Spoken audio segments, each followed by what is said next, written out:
Assalamualaikum warahmatullahi wabarakatuh. Selamat siang bersama saya Nurul Hidayati Agustin selaku Puara pada program Edukasi Tanpa Batas yang merupakan rangkaian dari kegiatan literasi sekolah. Baik sahabat literasi, pada pagi hari ini kita akan mengulas buku luar biasa yaitu tentang Sudirman, seorang panglima dan seorang martir.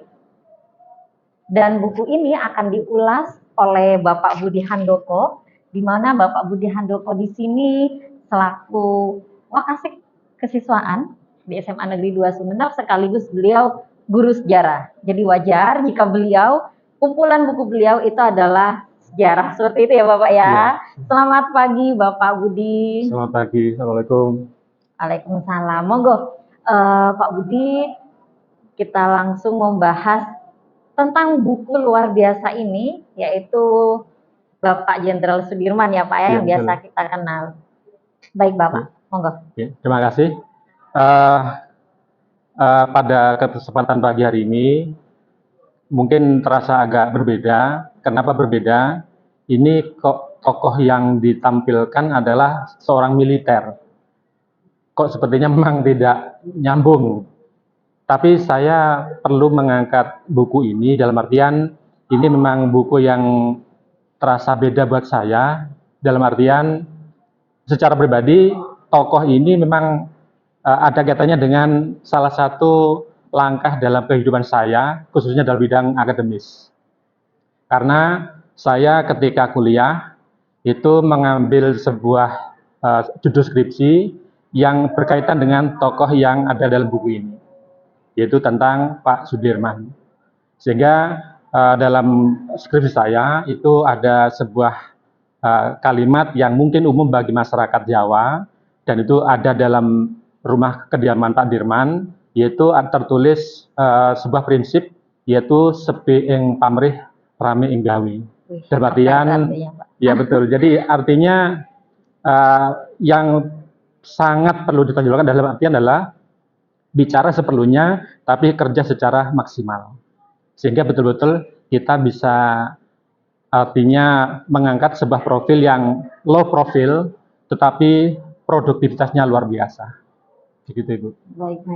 Wah, ini permulaan obrolan kita sudah luar biasa dan memicu kita untuk mengenal lebih jauh seorang Jenderal Sudirman. Berarti yang akan kita bahas ini adalah biografi ya Pak ya? Biografi beliau. Ya, betul. Baik, kita bisa ceritakan bagaimana seorang Jenderal Sudirman atau Sudirman kecil yang sehingga bisa menjadi seorang yang besar seperti ini Pak. Monggo. Buku ini memang kalau dilihat dari judulnya terlihat betul menonjolkan sisi militernya. Tetapi kenapa perlu saya angkat dalam kegiatan literasi pada pagi hari ini, yaitu berkaitan dengan beliau ini memang yang kita kenal adalah seorang jenderal, bahkan dijuluki jenderal besar. Berarti jenderal di atasnya jenderal. Nah, tapi kalau melihat perjalanan awalnya, sepertinya beliau ini tidak punya gambaran bahwa akan menjadi seorang jenderal yang sangat berpengaruh, yaitu dijuluki sebagai jenderal besar. Berkaitan dengan masalah tersebut, masa kecil atau masa lalu Pak Dirman ini sama seperti anak-anak kecil yang lain, ya suka bermain, sama-sama menjalani sekolah seperti biasa. Beliau juga pernah di SD, yang waktu namanya adalah HS. Kemudian ketika teman-temannya SMP, beliau juga sama menjalani SMP, yaitu yang namanya waktu itu adalah Mulo, yaitu masih menggunakan bahasa Belanda. Cuman di sini yang terlihat berbeda, beliau ini sepertinya sudah muncul bakat-bakat seorang pemimpin. Yang mana hal ini dapat terlihat dari riwayat yang disampaikan oleh para editor majalah Tempo di sini yang menyusun buku ini. Ini dari kalangan jurnalis yang menyusun buku ini. Jadi otomatis sangat objektif dalam artian melihat Sudirman dari berbagai aspek. Nah, dari aspek tadi berbagai sumber dari teman-teman seusia Pak Dirman yang masih hidup, kemudian catatan-catatan dari bapak ibu gurunya itu yang masih ada. ternyata Pak Dirman ini sudah melihat bibit-bibit yang menonjol, yaitu ketika beliau itu aktif dalam sebuah kegiatan sekolah, mungkin sama dengan kita. Kalau sekarang kita kenal pramuka, ternyata beliau dulu itu aktif sekali dalam kegiatan Hizbul Waton, yaitu gerakan kepanduan pada waktu itu. Nah, ternyata di situ beliau betul-betul sudah nampak bakat-bakat kepemimpinannya. Nah, ini intinya bagaimana kita meneladani dari sebuah buku bacaan, tidak hanya sekedar membaca, tetapi mengambil semacam manfaat. Dalam artian pembelajaran bahwa beliau ini tokoh yang memang luar biasa. Dalam artian masa kecilnya sama dengan yang lain, main, layang-layang bersama.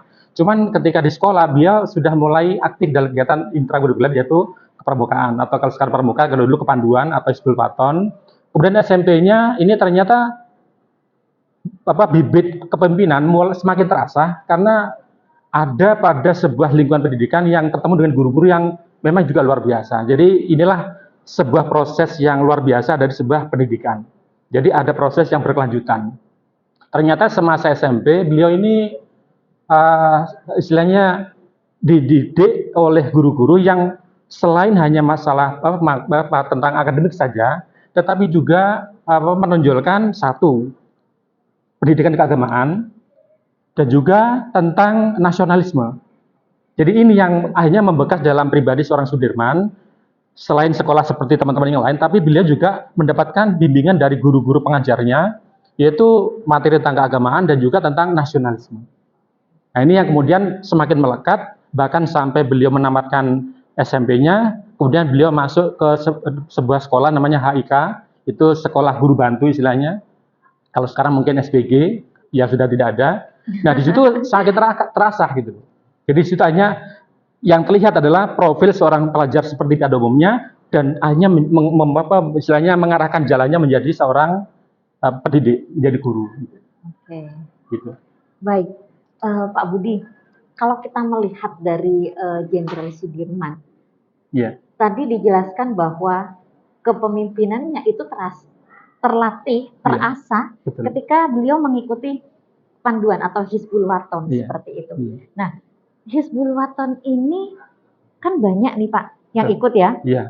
Tetapi ketika seorang Sudirman yang muncul, pasti menurut saya tidak hanya karena kepanduan, tidak hanya karena pendidikan. Bahkan jiwa kepemimpinan itu sebenarnya sudah dimiliki oleh setiap orang kan ya Pak ya. Nah, pasti ada sesuatu yang membuat seorang Sudirman hingga layak mendapatkan gelar seorang jenderal besar. Untuk bisa sukses seperti itu pasti ada sesuatu Pak. Nah, mungkin di buku ini ada informasi apa yang membuat beliau terlatih seperti itu. Ya, jadi melihat dari background tadi, jadi sama seperti anak-anak yang lain, sama-sama bermain, sama-sama sekolah, sama-sama diajari bapak ibu gurunya sama. Cuma di sini beliau ini sudah satu bakat memimpinnya sudah mulai terlihat dan terasa. Sehingga ketika dia bermain, dia seringkali posisinya menjadi seorang leader. Jadi ketika bermain sudah muncul bakat-bakat dia itu memimpin teman-temannya. Ketika sepak bola, ini juga sudah mulai muncul ketika beliaunya memimpin teman-teman yang lain. Jadi istilahnya sudah terlatih dari awal sehingga makin lama makin dia sekolah, ketemu dengan teman-temannya, ketemu dengan bapak gurunya, ini hanya makin lama makin punya kesempatan untuk mematangkan diri. Cuma memang waktu itu yang dominan beliau ini adalah ke jalur pendidikan, jadi seorang guru. Bahkan sampai pernah menjadi pimpinan kepanduan waktu itu khusus di wilayah di Kabupaten Cilacap. Jadi sudah membawai satu wilayah kabupaten untuk masalah kepanduan. Jadi intinya makin lama makin punya kesempatan untuk menjadi seorang pemimpin. Sampai kemudian ketika Jepang masuk, beliau langsung karena track recordnya sudah bagus, ditarik oleh pemerintah Jepang. Nah, kemudian dari situ beliau dipercaya untuk memegang sebuah kendali, yaitu karena beliau pernah aktif di koperasi. Jadi beliau itu kemudian dipercaya oleh Jepang untuk dipercaya istilahnya mengelola bahan makanan yang waktu itu memang Jepang memprogramkan untuk dikumpulkan. Tapi beliau memang luar biasa. Secara penugasan beliau ada di situ, tapi ternyata beliau tidak semata-mata menjalankan perintah Jepang, tapi beliau tetap berpikir bahwa bangsanya tetap harus dibela. Jadi ketika diberi tugas, akhirnya beliau ini kemudian tidak serta-merta langsung persis sama tugas di Jepang, tapi beliau mengambil cara lain. Jadi tugas dilaksanakan, tapi dengan catatan selama mereka punya barang lebih. Tapi selama mereka tidak punya barang lebih, mereka tetap pakai sendiri. Itu hanya kemudian beliau merasa istilahnya tidak ada Jepang, oleh Jepang kemudian diasingkan dalam artian di tugas lain untuk belajar militer. Nah, di situ Semakin garis hidupnya berubah gitu. Awalnya di pendidikan, tiba-tiba kemudian ya tadi ada hal yang mungkin dianggap kurang sejalan dengan Jepang, langsung Jepang menggeser Pak Dirman ke bidang yang lain di militer. Di militer. Berarti Iya. ada perubahan apa ya Pak ya? Perubahan apa? Wadah Betul. untuk mengasah Iya. kepemimpinan beliau yang awalnya beliau itu sebagai seorang pendidik yang kemudian akhirnya beliau mau tidak mau menjadi seorang militer. Iya. Namun lagi-lagi yang membuat tertarik seorang Jenderal Sudirman, berarti ketika beliau sudah besar sebagai pendidik karena beliau punya pengaruh, dikhawatirkan oleh Jepang sehingga dilarikan ke kemana Pak? Ke wajib militer. Ke wajib militer Iya, seperti itu. Dan beliau pun ketika di wajib militer itu luar biasa maksimal ya Pak ya. Iya.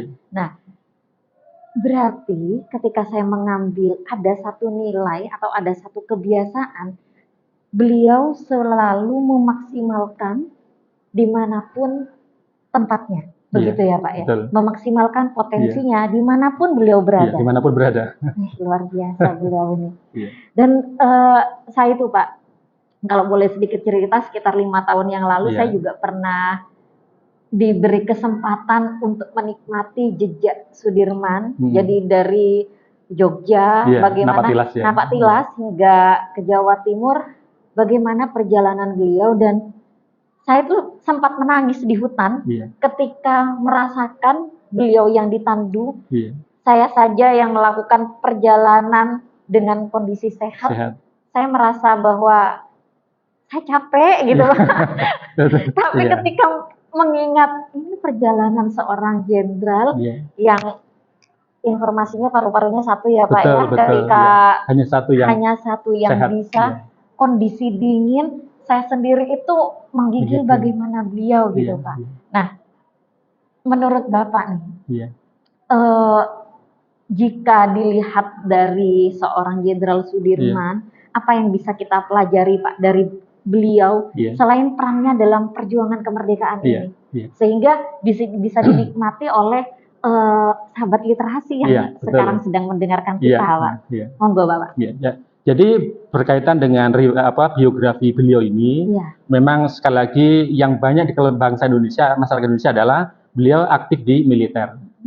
Cuma yang perlu kita ambil sebagai sebuah pembelajaran bahwa ketika kita membaca sebuah buku, tidak hanya sebatas membaca saja, tapi ada pembelajaran lain yang kita bisa jadikan sebagai sebuah pembelajaran bahwa tentang beliau Sudirman.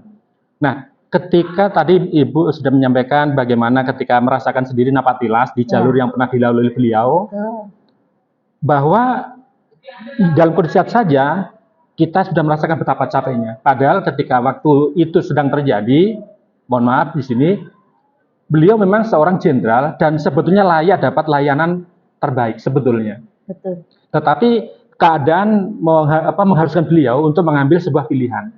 Karena waktu itu beliau hanya diriakan karena ada serangan Belanda yang mengharuskan mereka kemudian ada sebuah pilihan. Jadi pemimpin kita itu ada Pak Karno, ada Pak Dirman, ada sebuah pilihan. Bahwa pilihannya tetap di Jakarta atau harus keluar dari Yogyakarta. Pilihan-pilihannya ketika ke Jakarta, pasti pilihannya adalah ditangkapkan oleh Belanda. Dan ini sangat berisiko. Nah, sedangkan ketika harus memutuskan bergerilya, bagi beliau sangat berat. Karena apa? Beliau kondisinya amat sangat tidak sehat. Kenapa? Paru-paru yang itu adalah mensuplai oksigen ke tubuh kita, itu hanya separuh, karena separuhnya sudah rusak. Jadi oleh dokter baru saja dioperasi dan dinyatakan harus istirahat total. Tapi ketika serangan Belanda masuk ke kota Yogyakarta jatuh, ternyata beliau tidak merasa bahwa beliau sedang sakit. Jadi yang menjadi bahan pertimbangan di sini adalah beliau tidak mencari-cari alasan, dalam artian sebetulnya beliau dapat layanan bagus, Ya. sebagai jenderal layanan bagus. Betul. Baru operasi beliau harus istirahat, tapi ternyata beliau ini tidak memilih dalam artian menikmati semua, tapi beliau punya prinsip, beliau seorang jenderal yang harus mengayomi anak buahnya. Nah, disinilah pembelajaran ke kita, apapun posisi kita tidak bisa cuma memikir diri kita sendiri, tapi juga ada hal-hal yang kita jadikan sebagai sebuah pertimbangan. Jadi akhirnya kemudian beliau dengan segala risikonya memilih untuk tetap bergerilya. Dengan pertimbangan apa? Supaya anak buahnya jangan sampai turun semangat juang. Walaupun resikonya ya tadi harus berdarah-darah untuk bergerilya gitu. Luar biasa Iya. ya Pak ya. Luar biasa, Saya betul. benar bercerita tentang seorang Jenderal Sudirman itu, saya merinding Bapak. Iya. Karena yaitu kondisi sakit, Iya. sudah dipastikan dapat pelayanan, Iya. diminta untuk istirahat Betul. total, tapi beliau memilih untuk tidak mendapatkan itu semua, untuk menjaga semangat juang NKRI begitu Betul. ya Pak ya. Masya Allah, luar biasa. Apa yang bisa kita beri untuk sahabat literasi Pak? Nilai-nilai apa yang bisa diduplikasi oleh anak-anak kita atau kita sebagai orang tua dan guru Pak? Monggo. Iya.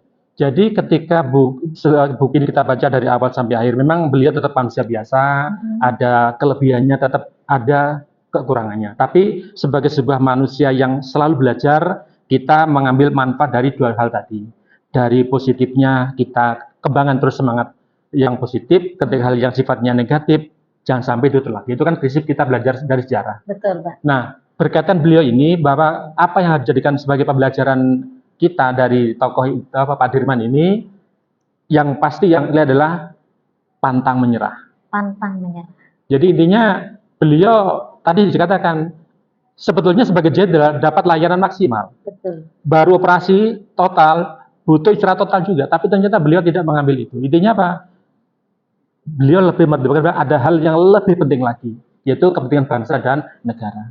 Dan alhamdulillah selama beliau memutuskan gerilya sampai kembali ke Jogja lagi, alhamdulillah beliau tetap bisa menjalaninya dengan semangat yang luar biasa. Itu yang pertama tentang pantang menyerah. Pantang menyerah. Terus yang kedua, disiplin. Dalam artian disiplin ini beliau bisa memisahkan mana urusan pribadi, mana urusan negara. Jadi manakala kepentingan negara betul-betul membutuhkan beliau siap. Dalam artian musuh itu bagi beliau tidak ada yang memberatkan. Tidak ada yang memberatkan. Justru hanya beliau kalah bukan karena musuh yang berat, tapi kalah oleh kondisi kesehatannya. Jadi beliau jadi jenderal usia yang sangat muda. Bayangkan beliau jadi jenderal di usia yang sangat muda. Berapa, 29 tahun. Wow. Sudah jenderal. Sudah jenderal ya Pak. Itu pun lewat pemilihan yang betul-betul demokratis, dalam artian dipilih secara langsung oleh siapapun yang ada waktu.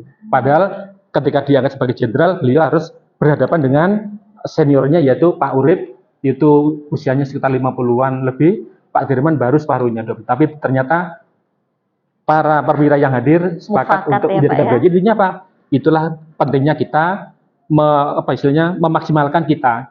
Jadi di sini ketika beliau sekolah ada di kepanduan, beliau sudah maksimalkan itu. Ketika jadi guru, maksimalkan itu. Jadi intinya betul-betul dimanapun beliau ada, beliau selalu belajar terus untuk bisa memposisikan beliau sebagai bermanfaat bagi kehidupan masyarakat yang baik. Oke, luar biasa sahabat literasi. Iya.